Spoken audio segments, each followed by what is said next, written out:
প্রত্যেক সপ্তাহের মতন এই সপ্তাহতেও মার্কেট কীরকম ট্রেড করবে সেটা নিয়ে আলোচনা করব।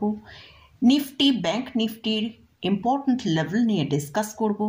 এর সাথে সাথেই আপনারা বিভিন্ন স্টক সম্পর্কে আলোচনা করার জন্য রিকোয়েস্ট করেছেন, তার মধ্যে থেকে আজকে দুটো স্টক নিয়ে আলোচনা করব। চলুন তাহলে ভিডিওটা শুরু করা যাক। আমি নিরুপমা, শেয়ার শেখো চ্যানেলের পক্ষ থেকে সকল ভিউয়ার্সদের স্বাগত জানাই। আর চ্যানেলে যদি ফার্স্ট টাইম ভিজিট করে থাকেন অবশ্যই চ্যানেলটা সাবস্ক্রাইব করে নেবেন আর পাশে থাকা বেল আইকনটা প্রেস করে রাখবেন। আমি ভিডিও আপলোড করার সাথে সাথে আপনাদের কাছে ভিডিওটা পৌঁছে যাবে। আর ভিডিওটা ভালো লাগলে অবশ্যই লাইক এবং শেয়ার করতে ভুলবেন না। তো আমরা লাস্ট উইকে নিফটির মধ্যে একটা স্ট্রং ব্রেকআউট দেখেছি। এ সপ্তাহে নিফটির জন্য যেটা স্ট্রং সাপোর্ট ক্লোজিং বেসিসে রয়েছে সেটা হচ্ছে 24,400 থেকে 24,450। তো এর নিচে যদি নিফটি ট্রেড করে বা ক্লোজিং দেয় তাহলে কিন্তু নিফটির মধ্যে একটা উইকনেস আসতে পারে। আর ওপরের দিকে এ সপ্তাহে নিফটি যদি ভালো মুভ করতে পারে 25,150-এর ওপর, তাহলে আপসাইড যেটা দেখাবে সেটা হচ্ছে 25,300 থেকে 25,550 পর্যন্ত একটা আপসাইড নিফটির মধ্যে আসতে পারে। তো এবারে আসছি আগামীকাল মার্কেট কীরকম ওপেন হতে পারে। তো তার আগে আমরা একবার গ্লোবাল মার্কেটের দিকে ফোকাস করব। তো ইউএস মার্কেটের দিকে যদি ফোকাস করি, লাস্ট ফ্রাইডেতে ইউএস মার্কেটের ডাউন জোন 331 পয়েন্ট পজিটিভে এবং ন্যাসড্যাক 98 পয়েন্ট পজিটিভে ক্লোজ দিয়েছে।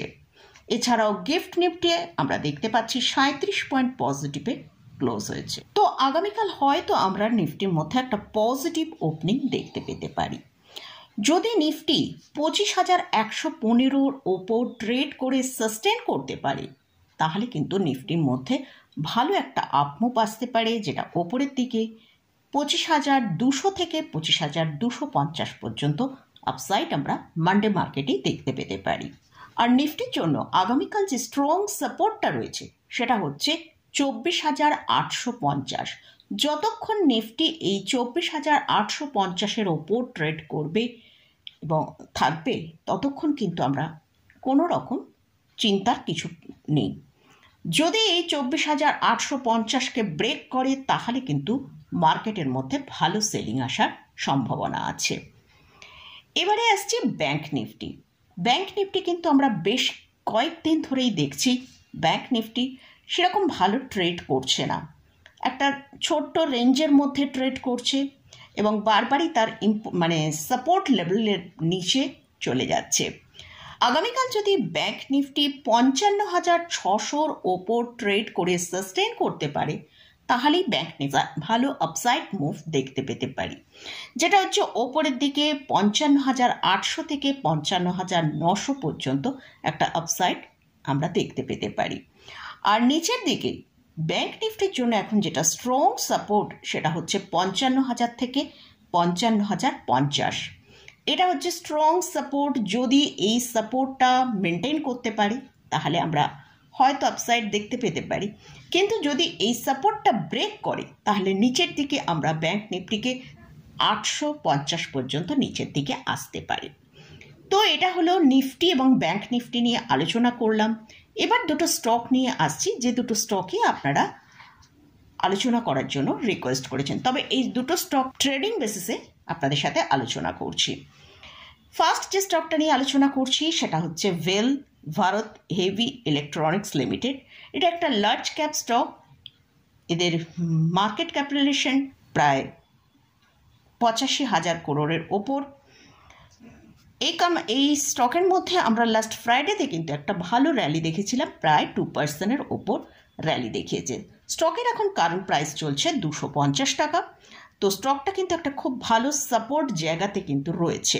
255 টাকার ওপর ট্রেড করতে পারে তাহলে কিন্তু স্টকের মধ্যে একটা ভালো আপসাইড আসতে পারে, যেটা আমরা স্টকটাকে হয়তো দেখতে পারি ওপরের দিকে 275 টাকা পর্যন্ত একটা আপসাইড দেখাতে পারে। স্টকটা এখন তার 9 ডেজ এবং 21 ডেজ ইএমআর ওপরে ট্রেড করছে। আর স্টকের আরএসআই ট্রেড করছে 68-এর ওপরে।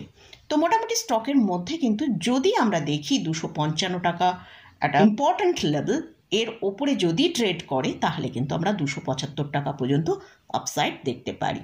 স্ট্রং সাপোর্ট যেটা রয়েছে 230 টাকার কাছে একটা স্ট্রং সাপোর্ট রয়েছে। লাস্ট যে স্টকটা নিয়ে আলোচনা করছি সেটা হচ্ছে MSTC, metal scrap trade corporation. স্টকের কারেন্ট প্রাইস চলছে 573 টাকা। তো এই স্টকটা কিন্তু স্মল ক্যাপ ক্যাটাগরি স্টক। এই স্টকে কিন্তু আমরা একটা ভালো সেলিং বেশ কিছুদিন ধরেই দেখছি।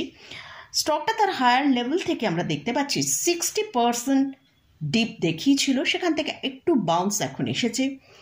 আর এই স্টকের যদি আমরা চার্টটা দেখি সেখানে দেখতে পাচ্ছি স্টকটা কিন্তু একটা ডাউন ট্রেন্ডের মধ্যে ট্রেড করছে। স্টকের জন্য ইমিডিয়েট যে সাপোর্টটা আছে সেটা হচ্ছে 550 টাকা। যদি এই সাপোর্টটা মেনটেন করতে পারে তাহলে স্টকটা ওপরের দিকে 600 থেকে 610 টাকা পর্যন্ত একটা ভালো আপসাইড দেখাতে পারে। আর এই স্টকটা যেহেতু স্মল ক্যাপ ক্যাটাগরি স্টক, তাই কিন্তু এই স্টকের মধ্যে ভোলাটিলিটিটা অনেক বেশি থাকবে। তো মোটামুটি এসব স্টক এবং ইন্ডেক্স নিয়ে আলোচনা করলাম। এসব স্টকে কিন্তু কোনো রকম কোনো বাই রেকমেন্ডেশন নেই। তো স্টকে বা ইন্ডেক্সে কোথাও যদি কোনো পজিশন নিতে চান তার আগে ভালো করে চার্ট অ্যানালিসিস করে নিয়ে তারপরে পজিশন নেবেন। আমি এখানে কিন্তু কোনো রকম কোনো বাই রেকমেন্ডেশন করছি না। মোটামুটি আজকের মতন ভিডিওটা এখানেই শেষ করছি। ভিডিওটা যদি ভালো লাগে অবশ্যই লাইক করবেন, শেয়ার করবেন, সাবস্ক্রাইব করবেন। ধন্যবাদ।